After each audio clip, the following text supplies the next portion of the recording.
Iran की एक अलग ही तस्वीर हमारे सामने पेश हुई है। ईरान है क्या? अब मैंने काफ़ी दिनों से इसके ऊपर पढ़ने की कोशिश की। ईरान में मेरा इंटरेस्ट भी रहा है बहुत सालों से। तो ईरान वो नहीं है जो कि हम समझते हैं और इस बार तो कम से कम ईरान ने वो करके दिखाया जो कि एंटिसिपेटेड नहीं था।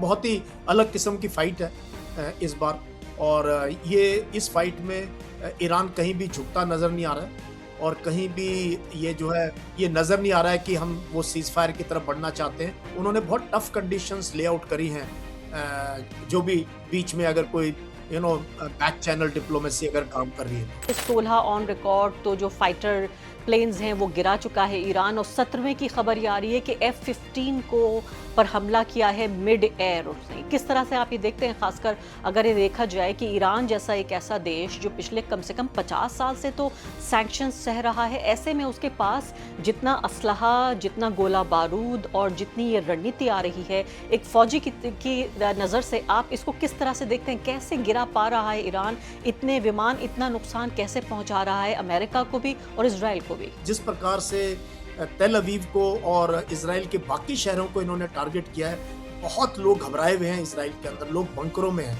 आप बंकर में 1 घंटा 2 घंटा रह सकते हो, 4 घंटे रह सकते हो, बट अगर आपको कभी भी सायरन बज जाओ, बंकर में भागना पड़े तो आप बताइए ज़रूर वहाँ के समाज के बारे में, वहाँ जो पूरा युद्ध का एक जो कल्चर है, एक शहादत के इर्द गिर्द जो पूरा कल्चर है, कैसे इस बात को समझें कि ईरान जो अभी लड़ाई लड़ रहा है उसमें न सिर्फ कि उसके फौजी शामिल हैं बल्कि पूरा का पूरा समाज इस लड़ाई को लड़ रहा है, कैसे समझेंगे? और खासकर ईरानी महिलाओं के बारे में भी कभी ये परसेप्शन नहीं रहना चाहिए कि भाई वहाँ तो सब ऐसे ही औरतों पे जुल्म हो रहे। पहले हमें अपने गिरेबान में झांकना चाहिए। एप्स्टीन फाइल वाले ईरान को सिखाएंगे औरतों को कैसे ट्रीट करना है। बिल्कुल। ये एक हैरानी की बात है।